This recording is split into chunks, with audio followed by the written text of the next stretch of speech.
భగవంతుని స్తుతి. మీ అందరికీ మరోసారి జోహార్. నేను లిల్లీ పాయస్ మార్కిని.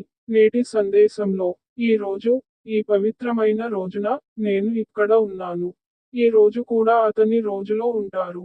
ఈ రోజు మదర్ తెరిసా పుట్టినరోజు జరుపుకోనున్నారు. ప్రతి సంవత్సరం ఆగస్టు 26న రక్షాబంధన్ రోజు వస్తోంది.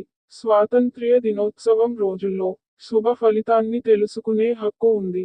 నిన్ను చేర్చుకున్నాను. ఈ రోజు ఆగస్టు 1, 2024 గురువారం. నేడు మా ప్రభువు. ఈ రోజు నా కుటుంబం కూడా హాజరయ్యారు. అతను పగటిపూట పొందాడు. భగవంతుని అభ్యర్థన నేటి శుభ ముహూర్తం. మరియు మదర్ మేరీ చివరి వరకు మీ పండుగలు జరుపుకుంటే, ప్రతి సంవత్సరం ఆగస్టు 15న అమ్మ మేరీ మరణిస్తుంది. బైబిల్ మొదటి పాఠంలో ఇలా చెప్పబడింది.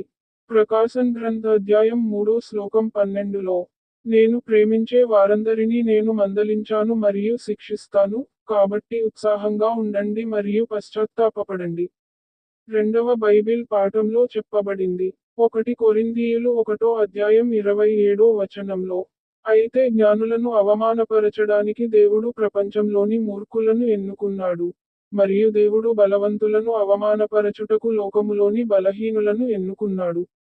మూడవ బైబిల్ పాఠంలో కోట్ 1 పీటర్ అధ్యాయం 1 వచనం సంఖ్య 24లో, మనము పాపములకు చనిపోయి నీతి కొరకు జీవించునట్లు ఆయనయే శిలువపై తన శరీరములో మన పాపములను భరించెను.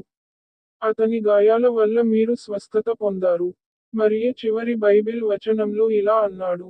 ఆమోస్ పుస్తకంలో అధ్యాయం 2 వచనం 8, ఎవరో అతనితో, చూడు, నీ అమ్మ, నీ అన్నలు బయట నిలబడి నీతో మాట్లాడాలనుకుంటున్నారు అన్నారు. కళ్ళు మూసుకుని ప్రార్థిద్దాం. ఓ నా తండ్రి, నేడు నా ప్రభువైన యేసు మెస్సియా ప్రేమ స్తోత్రం. అదే పరిస్థితి ఈ రోజు నుండి కొనసాగుతుంది. పవిత్రమైన ఆరాధన శాశ్వతంగా ఉంటుంది. నిన్ను అర్థిస్తున్నాను. ఆమెన్. యేసు క్రీస్తుకు కూడా